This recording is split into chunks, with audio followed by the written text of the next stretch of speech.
Hello दोस्तों, नमस्कार। मैं वीरेंद्र कुमार आज आप लोगों के बीच जो कि प्राचीन भारत के थे इतिहास, वह वीडियो अपलोड हुआ था। आज से मध्यकालीन भारत का इतिहास अपलोड हो रहा है। तो चलो चले इसकी शुरुआत करते हैं। ये बहुत ही फ़ायदेमंद है, सभी परीक्षाओं के दृष्टिकोण से बहुत ही महत्वपूर्ण है। तो इसकी शुरुआत करते हैं। इससे पहले एक आग्रह है कि आप मेरे फेसबुक पेज पर हैं, तो कृपया ऐसे वीडियो के लिए फॉलो कर लें, और pioneer education classes YouTube channel पर है तो सब्सक्राइब ज़रूर करें। वहाँ पे बहुत सारे ऐसे वीडियो और भी बहुत सारे कुछ मिलेंगे। चलिए शुरू करते हैं। सबसे पहले भारत पर मुस्लिम आक्रमण।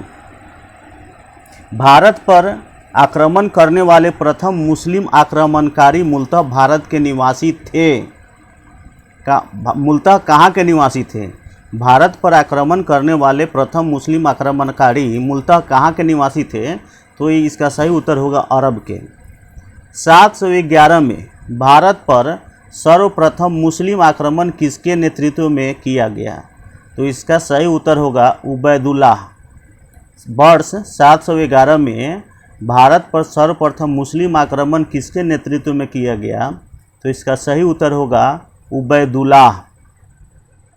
वर्ष 712 में मोहम्मद बिन कासिम ने सिंध के राजा दाहिर को पराजित कर थट्टा के समीप स्थित देवल बंदरगाह को अपने अधिकार में ले लिया था। वर्ष 712 में मोहम्मद बिन कासिम ने सिंध के राजा दाहिर को पराजित कर थट्टा के समीप स्थित देवल बंदरगाह को अपने अधिकार में ले लिया था। सिंध के क्षेत्र में मोहम्मद बिन कासिम ने अंतिम विजय किस नगर पर प्राप्त की? तो वह नगर है मुल्तान, जिसे स्वर्ण नगरी भी कहा जाता है। सिंध के क्षेत्र में मोहम्मद बिन कासिम ने अंतिम विजय किस नगर पर प्राप्त की? तो इसका सही उत्तर होगा मुल्तान। भारत में जजिया कर लगाने वाला वह प्रथम शासक कौन था? तो वह मोहम्मद बिन कासिम ही था। भारत पर जजिया कर लगाने वाला प्रथम शासक मोहम्मद बिन कासिम था। दोस्तों, जजिया कर वह कर होता था जो गैर मुस्लिम जो होते थे उन्हें कर देना पड़ता था, जिसे जजिया कर कहा जाता है। इसे मोहम्मद बिन कासिम ने सर्वप्रथम लगाया था। सिंध के क्षेत्र में अरबों द्वारा किसका प्रचलन प्रारंभ किया गया? तो सिंध के क्षेत्र में अरबों द्वारा ऊंट पालन तथा खजूर की खेती का प्रचलन प्रारंभ किया गया। सिंध के क्षेत्र में अरबों द्वारा ऊंट का पालन तथा खजूर की खेती का प्रचलन प्रारंभ किया गया। अरबों के पश्चात भारत में किन विदेशी आक्रमणकारियों का आगमन हुआ? सबसे पहले तो अरबों वालों ने किया, उसके बाद किस विदेशी आक्रमणकारियों का आगमन हुआ भारत में? तो वह है तुर्कों का। अरबों के बाद भारत पर तुर्कों का आक्रमण हुआ। तुर्की में गजनवी वंश की स्थापना किसके द्वारा की गई थी? तो ये है, तुर्की में गजनवी वंश की स्थापना अल्पतगीन गजनी के द्वारा की गई थी। अल्पतगीन गजनी के द्वारा तुर्की में गजनवी वंश की स्थापना की गई थी। भारत पर प्रथम तुर्की आक्रमण किसके द्वारा किया गया? भारत पर प्रथम तुर्की आक्रमण सुबुक्तकीन गजनी के द्वारा किया गया। भारत पर प्रथम तुर्की आक्रमण सुबुक्तकीन गजनी के द्वारा किया गया। वर्ष 712 में भारत पर सर्वप्रथम सफल मुस्लिम आक्रमण करने वाला कौन था? 712 ईस्वी में भारत पर सर्वप्रथम सफल मुस्लिम आक्रमण करने वाला व्यक्ति मोहम्मद बिन कासिम था। सुबुक्तगीन गजनी ने अपने आक्रमण के दौरान पश्चिमोत्तर भारत के किस हिंदू शाही शासक को पराजित किया?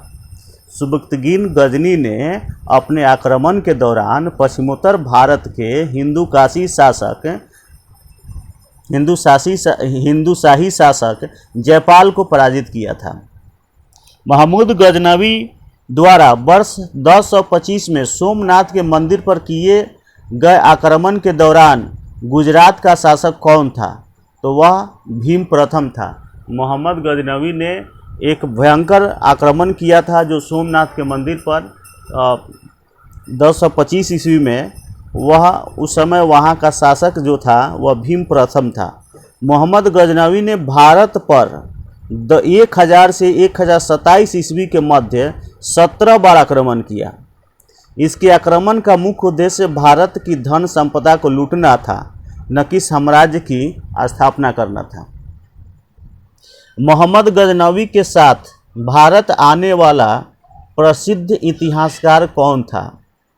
महमूद गजनवी के साथ भारत आने वाला प्रसिद्ध इतिहासकार अल बरूनी था। महमूद गजनवी के साथ भारत आने वाला प्रसिद्ध इतिहासकार जो था वह अल बरूनी था।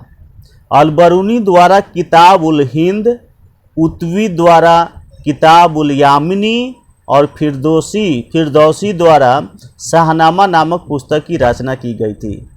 किताब उल हिंद की रचना अल बरूनी ने की थी। किताब उल यामिनी की रचना उतवी ने की थी। शाहनामा की रचना फिरदौसी ने की थी। महमूद गजनवी के बाद मोहम्मद गोरी द्वारा भारत पर प्रथम आक्रमण किस वर्ष किया गया? तो मोहम्मद गजनवी के बाद मोहम्मद गोरी द्वारा भारत पर प्रथम आक्रमण वर्ष 1175 ईस्वी में मुल्तान पर किया गया था। मोहम्मद गोरी को वर्ष 1178 में अहिलवाड़ा, जिसे पाटन भी कहा जाता है, पर आक्रमण के दौरान किसके द्वारा पराजित किया गया? मोहम्मद गौरी को वर्ष 1178 में अहिलवाड़ा पर आक्रमण करने के दौरान किसके द्वारा पराजित किया गया? तो भीम द्वितीय, जिसको मूल राज भी कहा जाता है। भीम द्वितीय, जिसे मूल राज भी कहा जाता है। एक तो भीम प्रथम थे जो गुजरात के शासक से, उसी समय महमूद गजनवी ने 1025 ईस्वी में सोमनाथ मंदिर पर आक्रमण किया था।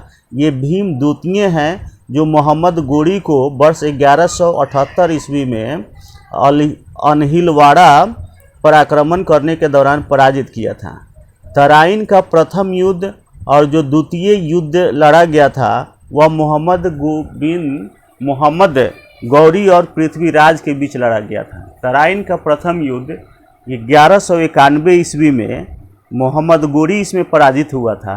और तराइन का द्वितीय युद्ध जो कि 1192 ईस्वी में हुआ था, इसमें पृथ्वीराज चौहान पराजित हुआ था।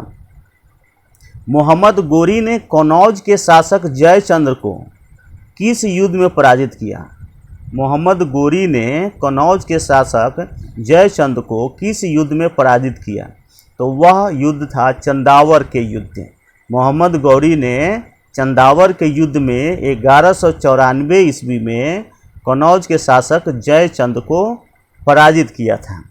यानी कि अगर आपसे पूछा जाए कि चंदावर का युद्ध किसके किसके मध्य हुआ था, तो इसका उत्तर हो जाएगा मोहम्मद गोरी और कनौज के शासक जयचंद्र के बीच हुआ था।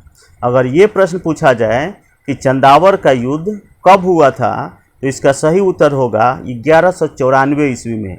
अगर ये पूछा जाए कि चंदावर के युद्ध में किसकी पराजय हुई थी, तो जयचंद्र की पराजय हुई थी और मोहम्मद गोरी की विजय हुई थी। मोहम्मद गोरी के साथ भारत आने वाले प्रथम सूफी संत कौन थे? मोहम्मद गौरी के साथ भारत आने वाले प्रथम सूफी संत कौन थे? तो इसका सही उत्तर हो जाएगा शेख मुइनुद्दीन चिश्ती। मोहम्मद गौरी के साथ भारत आने वाले प्रथम सूफी संत शेख मुइनुद्दीन चिश्ती थे। सिक्कों पर देवी लक्ष्मी की आकृति किस मुस्लिम शासक के द्वारा बनवाई गई थी? तो वह है मोहम्मद गोरी। मोहम्मद गोरी को ऐसा मानना था कि ये लक्ष्मी की देवी है और ऐसा चित्र बनाने से धन संपदा में वृद्धि होती है। इसलिए ही मोहम्मद गोरी ने जो भी सिक्के बनवाए वह उस पर देवी लक्ष्मी की आकृति जरूर थी। तो ये प्रश्न पूछा भी जाता है बहुत बार कि सिक्कों पर देवी लक्ष्मी की आकृति किस मुस्लिम शासक के द्वारा बनवाई गई थी? तो इसका सही उत्तर होगा मोहम्मद गोरी। बख्तियार खिलजी मोहम्मद गोरी का एक साधारण दास था। बख्तियार खिलजी मोहम्मद गोरी का एक साधारण दास था जिसने बंगाल और बिहार पर विजय प्राप्त की। बख्तियार खिलजी ने बंगाल और बिहार पर विजय प्राप्त की। इसने अपने आक्रमण के दौरान नालंदा एवं विक्रमशिला विश्वविद्यालय को नष्ट भी किया। बख्तियार खिलजी ने ही नालंदा और विक्रमशिला विश्वविद्यालय को नष्ट भी किया। मोहम्मद गोरी की मृत्यु के पश्चात उसके साम्राज्य पर किन 3 गुलामों द्वारा नियंत्रण स्थापित किया गया? मोहम्मद गोरी के मृत्यु के पश्चात उसके साम्राज्य पर यल्दौज, कुबाचा एवं कुतुबुद्दीन ऐबक का शासन हुआ। मोहम्मद गोरी के 3 गुलाम थे, यल्दौज, कुबाचा तथा कुतुबुद्दीन ऐबक। इन्हीं तीनों ने साम्राज्य पर नियंत्रण स्थापित किया था। प्यारे दोस्तों, भारतीय जनता के लिए हिंदू शब्द का सर्वप्रथम प्रयोग अरबों द्वारा ही किया गया था। भारतीय जनता के लिए हिंदू शब्द का प्रयोग सर्वप्रथम अरबों द्वारा ही किया गया था। तो इस वीडियो को प्यारे दोस्तों यही समाप्त करते हैं, इस उम्मीद के साथ कि अगर ये वीडियो आपको अच्छा लगे और ऐसे ही वीडियो आपको देखना है तो आप हमारे फेसबुक पेज और फेसबुक पर हैं, इंस्टाग्राम पर है तो फॉलो ज़रूर करें, और YouTube channel pioneer education classes पर है